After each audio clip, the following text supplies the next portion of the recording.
mi relación con el cine, bueno, de niña, de adolescente, siempre me gustó mucho el cine, y después ya en la universidad ya iba a los cineclubs, cineforums, semanas del cine que se hacían en Salamanca, que es donde estudié.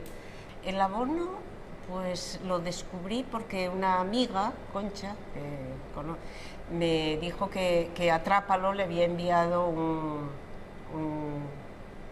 mensaje hablando del abono, y entonces nos hicimos las dos abonadas y bueno, ya está hoy. Y luego recuerdo una cosa importante, creo, que es una película que vinimos a ver, que era El caballo de Turín, que a pesar del Carlos Bollero nos encantó, que además solo la pusieron aquí en este cine. Normalmente vengo una o dos veces por semana.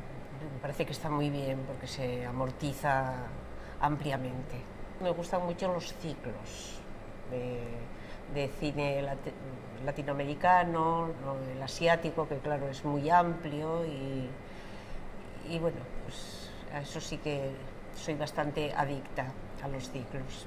Me parece un buen regalo, sí, me parece un buen regalo. A gente a la que le guste el cine y que tenga amigos a los que les guste el cine también me parece un buen regalo.